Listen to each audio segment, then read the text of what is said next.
Hi hello வணக்கம் welcome to GK pets and aqua. நம்ம part 1 வீடியோவில் சொன்ன மாதிரியே இந்த வீடியோவில் நம்ம giant gourami, parrot fish, oscar fish பற்றிலாம் பார்க்கலாம் வாங்க. என்னடா பெரிய சைஸில் ஒன்று நீந்திட்டு இருக்கேன்னு பார்க்குறீங்களா? அது பேர் தாங்க ஜாயிண்ட் கௌராமி. இந்த ஃபிஷ்ஷோட க்ரோத் ரொம்பவே ஃபாஸ்ட்டாக இருக்குங்க. சுமார் ஒரு 2 அடியாச்சும் வளரும் இது. இந்த கௌராமி ஃபிஷ்ஷஸ்லேயே நிறைய வெரைட்டிஸ் இருக்குங்க. அதுலேயே ரொம்ப பெருசாக வளரக்கூடிய மீன்னா இந்த ஜாயிண்ட் கௌராமி ஃபிஷ் தாங்க. இதுக்கு நாம் பிளட் வார்ம், பெல்லட், லைவ் ஃபிஷ்ஷுன்னு நிறைய வகையாக ஃபீட் பண்ணலாங்க. சிக்கன், ஹார்ட் அந்த மாதிரி நான்வெஜ்லேயும் நம்ம ஃபீட் பண்ணலாம். உங்களுக்கு இந்த ஃபிஷ்ஷை சின்ன சைஸ்லேருந்து வளர்க்கணுன்னு ஆசையாக இருக்கா? அப்போ நீங்கள் கண்டிப்பாக நம்ம கடைக்கு வரணுங்க. எனி டைம் உங்களுக்கு இந்த ஃபிஷ் அவைலபிளாக இருக்கும். இந்த ஃபிஷ் ஈஸியாக எல்லா கண்டிஷனுக்கும் அடாப்ட் ஆகிக்குங்க. அதே மாதிரி இந்த ஃபிஷ்ஷை நீங்கள் கம்யூனல் ஃபிஷ்ஷாகவும் வளர்க்கலாம். இந்த ஃபிஷ் மற்ற ஃபிஷ்ஷஸ்க்கு எந்த ஒரு டேமேஜும் தராது. பார்க்கவே ரொம்ப அழகாக இருக்க இந்த ஃபிஷ் பேர் தாங்க பேரட் ஃபிஷ்ஷு.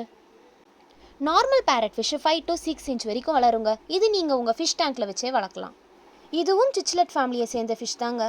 இந்த ஃபிஷ் ஒன் ஆஃப் த ஹைப்ரிட்னு சொல்லலாம். ஏன்னா இது மெடோஸ் அப்புறம் ரெட் ஹெட் சிச்சிலட் அப்படின்ற 2 ஃபிஷ்ஷை கிராஸ் ப்ரீட் பண்ணி வந்த ஃபிஷ் தாங்க. இது ஃபஸ்ட்டு தாய்வானில் தான் கண்டுபிடிச்சாங்க. இதுக்கு நீங்கள் பெல்லட், லைவ் ஃபுட், பிளட் வார்ம்ஸ்னு ஃபீட் பண்ணலாம். நெக்ஸ்ட் நம்ம பார்க்க போகிறது ஆஸ்கர் ஃபிஷ். இது ஒன் ஆஃப் த ஹார்டி ஃபிஷ்ஷுன்னு சொல்லுவாங்க. இதுவும் சிச்சிலட் வெரைட்டி சேர்ந்தது தாங்க.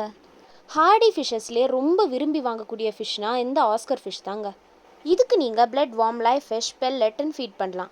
ஆஸ்கர் ஃபிஷ்ஷோட டேங்க் மேட்ஸ் மோஸ்ட்லி சிச்சிலட் வெரைட்டிஸை விடலாம். அப்படி இல்லைன்னா ஆஸ்கர் ஃபிஷ்ஷோட பெரிய சைஸ் ஃபிஷ்ஷஸை நீங்கள் விடலாம்.